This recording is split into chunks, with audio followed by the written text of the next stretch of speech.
atuação do Flamengo fisicamente, o que mais impressionou ao Felipe Luiz, que mudou do treino para o jogo?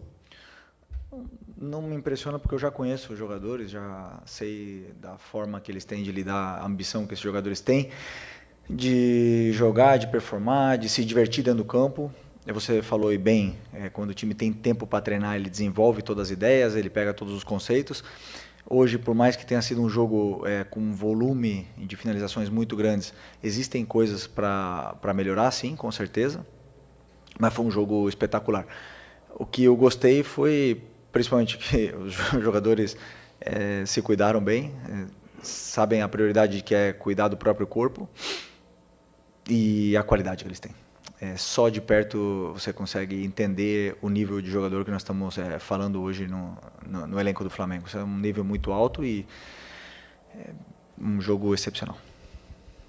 Felipe aqui, boa noite. Boa noite. Felipe, eu queria que você falasse um pouco sobre como que foi a relação departamento médico e comissão técnica para que você tivesse esses jogadores específicos à disposição, se você recebeu uma espécie de planilha com quanto tempo cada jogador poderia jogar, qual era a situação deles, porque na semana passada o departamento médico deu uma coletiva e falou que estava observando de perto ali a situação de cada atleta. Eu queria saber como é que foi para montar a equipe para esse jogo de hoje. Obrigado.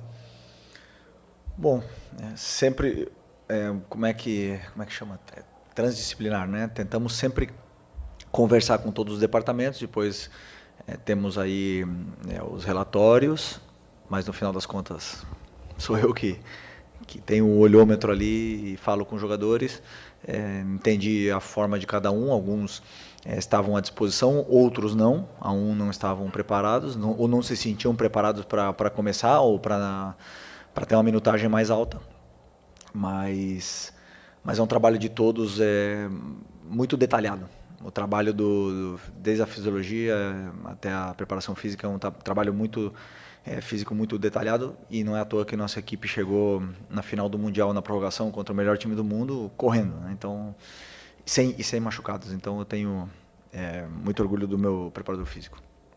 Felipe, tudo bem? Boa noite. Gabriel Orfan, canal Paparazzo Rubro Negro. Felipe, quero fugir um pouco do assunto do jogo de hoje, porque essa é a primeira coletiva que você dá com o seu contrato novo, né? Com o seu contrato renovado. Eu queria saber como é que você viveu esse fim de ano aí, essas indefinições sobre o contrato. A gente teve as notícias, especialmente da imprensa do exterior, que seu nome entrou na lista de vários clubes da Europa, especialmente o Chelsea, né? Que teve a saída do Enzo Maresca. Como é que você viveu aí essa situação da renovação do seu contrato e o que você espera para esse seu novo ciclo no Flamengo? Obrigado. Bom, como eu falei, ano passado eu queria ficar, o Flamengo queria que eu ficasse, e pelo que eu entendi também, a torcida também queria que eu ficasse.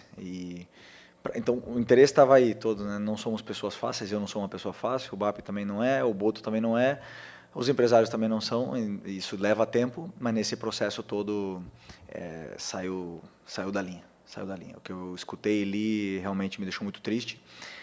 Os treinadores ou jogadores que querem tomar decisões, não pode ser ou mercenário ou chutado pela porta dos fundos. Você não pode ter essas duas saídas. Então, acho que primeiro tem que esperar, acabar, e aí as pessoas poderem declarar o que aconteceu, mas esse pré-julgamento realmente me machucou muito, me deixou muito triste com tudo o que aconteceu, mas eu acredito que foi o melhor para todos, né? Eu estou onde eu queria estar, como eu sempre falei para vocês, não minto nunca que eu sento aqui, e estou muito feliz por estar mais uma vez sentado nessa cadeira, colocando tudo que eu fiz em jogo até agora, e com novos desafios e com uma energia renovada. Felipe, Vitor Nicolau, da Flamengo TV. Fecha a porta lá. Desculpa. Parabéns pela vitória. Hoje, falando do jogo de hoje, eu notei que Bruno Henrique e Pedro disputaram 45 minutos cada, então, teoricamente, em termos de carga, muito parecida a carga entre os dois. Mas a impressão que eu tive é que a intenção do jogo era pressionar o Vasco na sua saída e impor uma transição defensiva difícil ao Vasco, que tem ali no Fernando Diniz, geralmente, dificuldade para defender transição. Foi essa a tua intenção com esse revezamento, teoricamente, ao contrário, imaginando que o Pedro seria o potencial titular? ou foi uma questão de carga, de Pedro, de ocasião? Não, primeiro que eu tenho que exaltar o meu capitão, que é o Bruno, que é um cara que contagiou o grupo todo para estar disponível hoje, para estar com essa energia que tiveram hoje, e muito passa pela atitude que tem um verdadeiro líder, né? Um verdadeiro líder não se mede por palavras, senão por atitudes, e ele foi o primeiro que se colocou à disposição sem estar nas suas melhores condições. Ele falou que estaria disposto a ajudar 45 minutos, né? E o Pedro não estaria disposto, não está preparado para jogar 45 minutos, mas também fez um sacrifício de poder jogar os segundo 45 minutos, porque o Pedro vem de uma lesão importante, sem ritmo de jogo, sem uma lesão do braço, uma lesão da perna, que deixou ele muito tempo fora, mas também se sacrificou pela equipe e jogou os outros 45 que faltavam. Então foi um acordo entre eles, e os dois são espetaculares ídolos e continuam querendo fazer história. Felipe, boa noite, parabéns pela vitória. Você falou na primeira resposta sobre a questão do planejamento da reunião, que todos juntos decidiram pelo bem da instituição, e você fala sobre assumir riscos. Quais riscos são assumidos nessa volta, digamos que antecipada, com o elenco ainda num processo de preparação para a temporada, e já pensando no jogo contra o Fluminense? Já existe um planejamento para o jogo de domingo também? A ideia é revezar, voltar com jogadores mais frescos? O que você está pensando? Obrigado. O jogo do Fluminense eu só começo a preparar a partir de amanhã. Risco sempre existe, e no primeiro planejamento que foi feito também existia riscos. E os riscos aconteceram de uma forma negativa, onde para a instituição foi importante mudar esse planejamento com outros riscos. E todos eles têm riscos. Ano passado também teve. Eu falei para vocês aqui no Carioca do ano passado que eu ia usar o Carioca como um torneio de pré-temporada para melhorar a forma física dos jogadores, com os riscos que isso existia. Acabamos que ganhamos o Carioca. Existe risco. Eu falei para vocês, eu posso ser que o meu trabalho esteja em jogo, mas eu queria correr esse risco. Então, todos as decisões, como eu falei, elas requerem muita coragem das pessoas que estão aqui para tomar. E, por sorte, somos pessoas corajosas e assumimos os riscos que isso existe e vamos enfrentá-los. Felipe, Isaac Andrade, Flavoz, eu queria insistir um pouco mais nesse tema. Você falou de riscos, eu quero voltar na palavra que você colocou, que foi coragem. Hoje o Campeonato Carioca é considerado o mais charmoso do Brasil, mas também há um movimento de desvalorização por grande parte da imprensa e também dos clubes em relação a esses campeonatos regionais, porque eles também não valem tanto quanto os demais, ou eles atrapalham um pouco essa preparação, que para mim dá a entender essa questão do risco em si. Como é que você vê os campeonatos estaduais, os campeonatos regionais? Eles realmente têm assim, o seu momento, o seu glamour, eles são importantes, ou eles somente são o primeiro campeonato que existe, e por isso da questão da coragem e do risco? Os campeonatos estaduais têm um peso para cada estado, para cada clube que quer colocar como prioridade. Obviamente que não é o objetivo principal de nenhum clube na temporada, clube grande que quer conquistar grandes títulos na temporada. Digo isso porque... Fugiu agora. Desculpa. Deixa eu lembrar que fugiu. Caraca, fugiu. Até esqueci a pergunta. Pode repetir a pergunta, por favor? Basicamente é no sentido da valorização do campeonato. Porque é o primeiro campeonato, tem essa questão do risco, okay. E você falou de coragem. Por que coragem, né? Não, desculpa, não, porque assim, o Campeonato Carioca tem um valor que... Os campeonatos estaduais têm o valor que cada clube dá, e a tendência, hoje diminuindo datas, a gente não sabe qual é. Se vão continuar sendo importantes, se vão continuar... daqui a 10, 20 anos vai existir os campeonatos estaduais ainda, isso a gente não sabe, porque, na verdade, todo mundo sabe o calendário complicado que é. O risco e a coragem é justamente por essas datas estarem tão apertadas e por nós pagarmos o preço do sucesso ano passado, de chegar na final do Mundial e já ter o campeonato começando agora. Então, tranquilidade, enfrentar com não a competição, senão estamos vestindo a camisa do Flamengo, temos que sempre dar o melhor. Felipe, Raíza Simplício aqui. A gente está em início de temporada ainda, o Flamengo em pré-temporada já trouxe 2 reforços, né? Que um deles estreou hoje, o Vitão, trouxe o André também. E a gente tem visto, acompanhado, o próprio Boto falou hoje sobre as negociações para trazer o Lucas Paquetá, né? Eu queria que você falasse sobre a importância de conseguir trazer o Lucas Paquetá, o quanto ele agregaria aí ao seu time. E se fala também da possibilidade de contratar um atacante, mas, de repente, trazendo o Lucas Paquetá, o atacante ficaria para uma próxima janela. Isso faz parte do teu planejamento? Você entende que precisa de um atacante mais rápido, né, nesse momento? Como é que está isso? Eu vi. Eu ia falar, não, vocês...